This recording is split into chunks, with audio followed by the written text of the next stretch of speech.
Good morning ulit mga ka-auto. May nakita ulit ako. Yung unit na to hindi pa rin natin na-review bago pa sa ating bago pa dito sa showroom. So bago pa ulit, nagkaroon na ng ganito, i-review ko po sana, kaya lang nakuha na eh. Pero ngayon meron ulit, so hindi na natin palalagpasin. I-review na natin. Nakikita nyo ba to yung inupuan ko? Nahuhulaan nyo na po ba? Ang ganda, no? So paki-subscribe naman po ang channel namin. Bibigyan ko po kayo ng 5 seconds para mag-subscribe. Eto nang 5 seconds nyo. 1, 2, 3, 4, 5. Paki-subscribe naman po ang channel namin sa Spotify, Netflix. Pag nag-subscribe kayo, nagbibigay sila ng magandang service. Dito pag nag-subscribe kayo sa amin, bibigyan ko po kayo ng additional discount kapag kukuha kayo ng unit sa akin. So please, paki-subscribe po ang channel namin. Pakipanood na rin po lahat ng ads. Simulan natin ang video na yan after ng intro na to.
Ito yung unit na sinasabi ko sa inyo. Corolla Altis 1.6V GRS CVT. GRS na siya. Ito. Simulan natin sa history. Saan nga ba ginagawa ang mga Corolla Altis natin? Ang Corolla Altis natin ay ginagawa sa Okay, simulan na natin sa gulong. Ang gulong niya 225/45 R17. Michelin yung brand ng gulong niya. Then ito yung mags niya. Yan. Puntahan naman natin ang ilaw. Ang ilaw niya projector halogen with LED line guide. Naka bi-beam na rin yung ilaw niya. Then pagdating sa fog light, LED na rin po ang fog light niya. Then ito yung mukha niya. Yan, ang ganda. So puntahan naman natin yung makina. Tignan natin yung specs ng makina ng Toyota Corolla Altis. So ito ang specs ng makina ng Toyota Corolla Altis natin. 4-cylinder inline, 16-valve DOHC at dual VVTi ng Toyota Corolla Altis natin. Ang makina niya ay 1.6 engine pero ang eksaktong displacement niya is 1,598cc. Meron na rin siyang maximum output na 122 PS at 6,050 RPM. Yung maximum torque niya, meron na siyang 153 Newton meter at 5,200 RPM. So yun yung specs ng makina niya. Napakaganda, no? Napakalakas ng makina niya. So puntahan naman natin ang side. Ay, hindi ko nasabi, EFI na pala si Toyota Corolla Altis or Electronic Fuel Injection. So puntahan naman natin ang side ng Toyota Altis. So yan. Kung makikita nyo dito, may black finish dito sa cover ng side mirror niya. Meron na ring side turn signal lamp. Yan. Yan yung ground clearance ng Toyota Altis. Makikita nyo rin dito na chrome plating ang door handle ng Toyota Altis. Corolla Altis. So puntahan naman natin ang leg room, ang passenger side ng Toyota Corolla Altis. Pagpasok pa lang natin, makikita natin dito ang door handle na may black finish with red. Then sa armrest niya, leather to. Then silver chrome dito sa pag-open ng pinto. Sakayan natin kung gaano nga ba siya kakomportable. Makikita din natin dito ang 7 airbags ng Toyota Corolla Altis. Meron tayong airbags dito, isa. Meron tayong airbags dito, dalawa. Meron tayong airbags din sa curtain, dalawa. Isa sa driver at isa sa knee. So total of 7 airbags na siya. Then ito, leather-like yung sa dashboard niya. Then yung inuupuan ko at leather na siya. Yan. Tignan natin yung room height ng Toyota Corolla Altis. In 5, 4, 3, 2, 1. Ito yung room height ng Toyota Corolla Altis. Sobrang komportable pag nakaupo ka dito sa passenger, even sa driver side. Maluwag na maluwag. So tignan naman natin ang legroom. Ito yung legroom ng Toyota Corolla Altis. Sobrang laki. Yan. Then meron tayo dito ang glove box na lagay ng mga documents. Ito yon. So yon. Tingnan naman natin ang rear passenger ng Toyota Corolla Altis.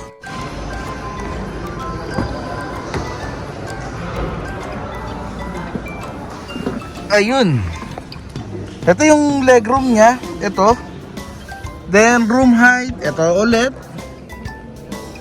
Yan. Masyadong komportable pa. Okay?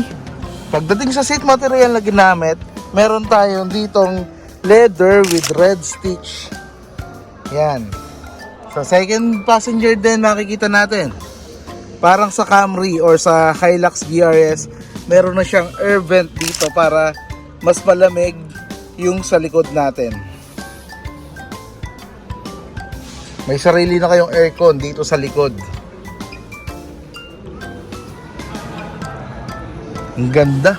May grip assist dito at grip assist dito. Yon, hawakan para kung sakaling mapapabilis na si Toyota Corolla GRS, eto na. Pwede kayong humawak dito. So puntahan naman natin ang likod ng Toyota Corolla Altis GRS. Paglabas natin yon, makikita natin dito, pagpasok natin makikita natin yung leather na armrest para sa Toyota Corolla GRS. Ito naman yung likod niya. Yan. Ito yung badge ng GRS LED with LED rear combination lamp. Then kung mapapansin nyo, wala siyang antenna like pin antenna kasi ito yung antenna niya. Integrated na yung antenna natin.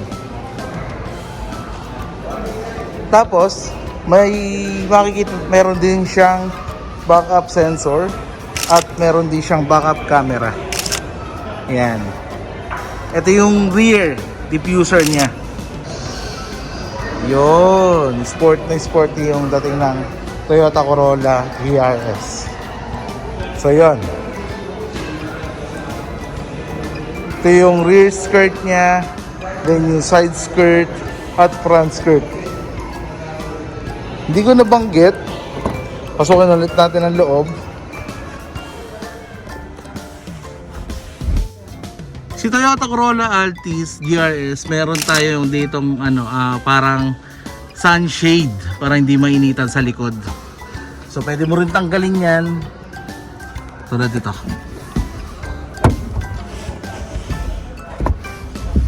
So yon. Yun yung pinakang rear sunshade niya.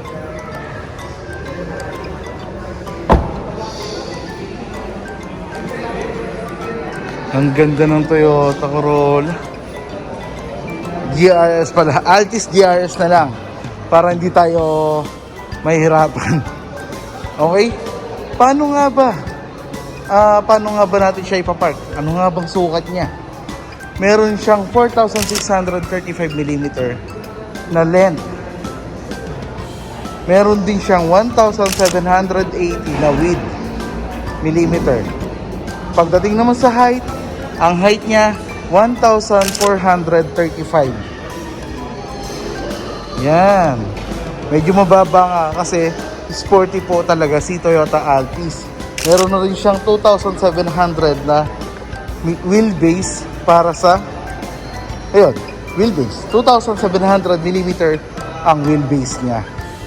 So, yun yung dimension ng Toyota Corolla Altis.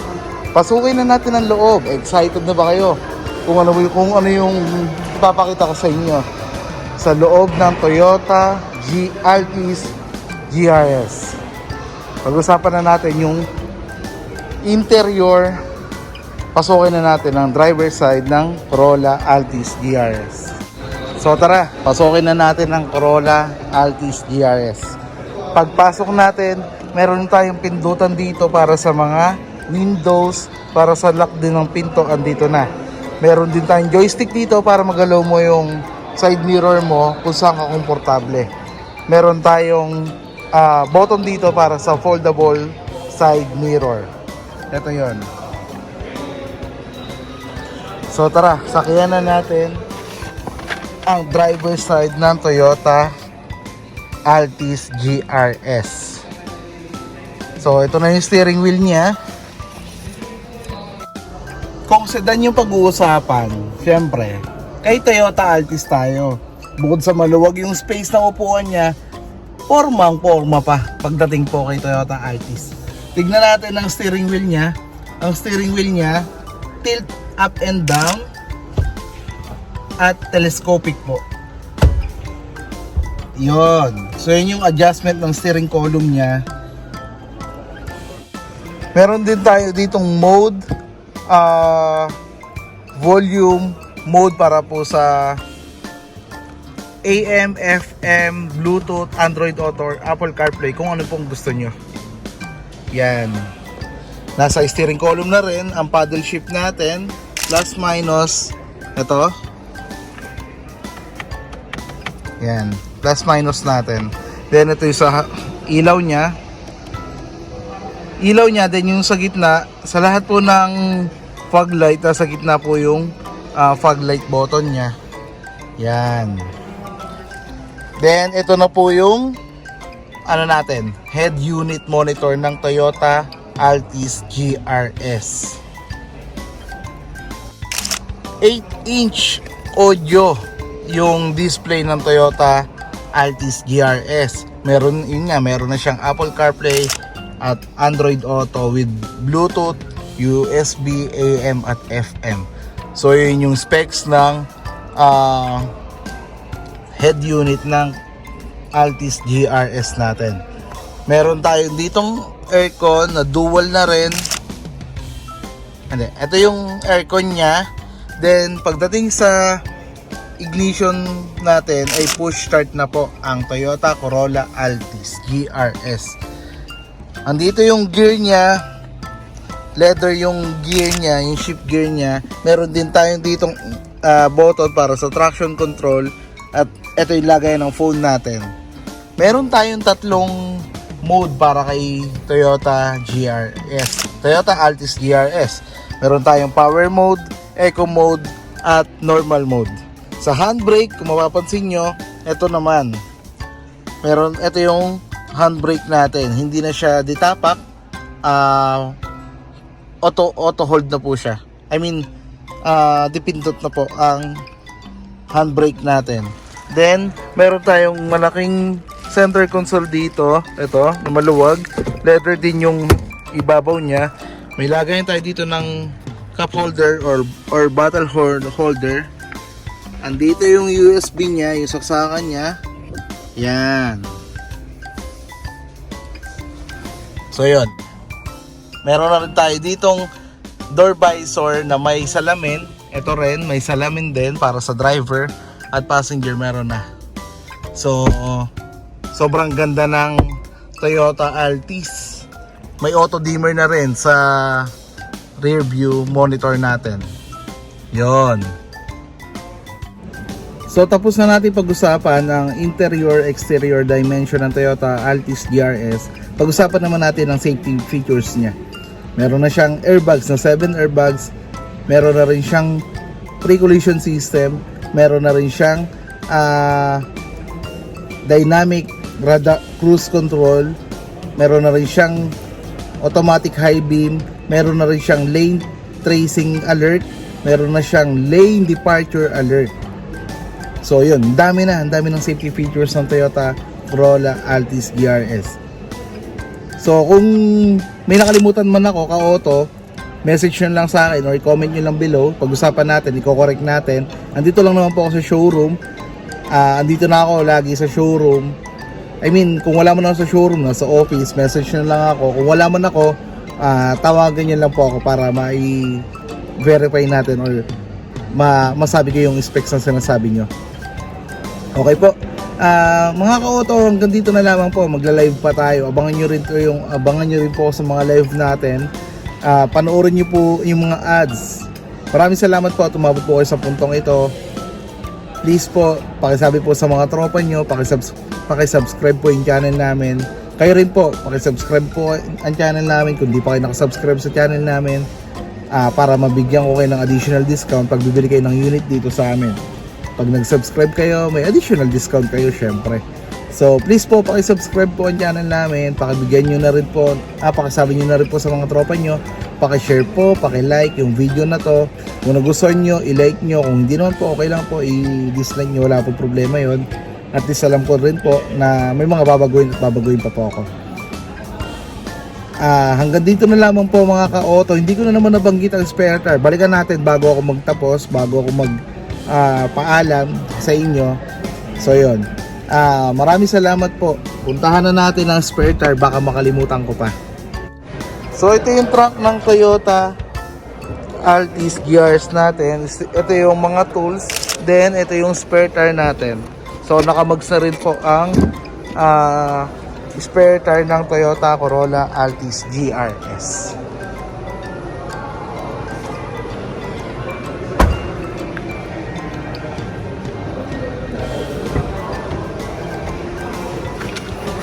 So yun nga, buti na balikan natin. Maraming salamat po. Hindi ko rin pala nasabi yung trunk, pero yun nga, buti na balikan natin. So maraming salamat po at umabot kayo sa puntong ito. Mag-ingat po tayong lahat. Paki-subscribe po ang channel namin kung hindi pa kayo nakasubscribe.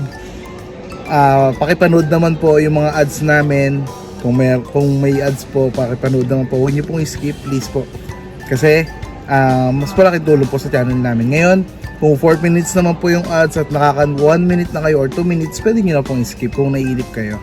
Pero pampatanggal umay na rin, panoorin nyo yung ads.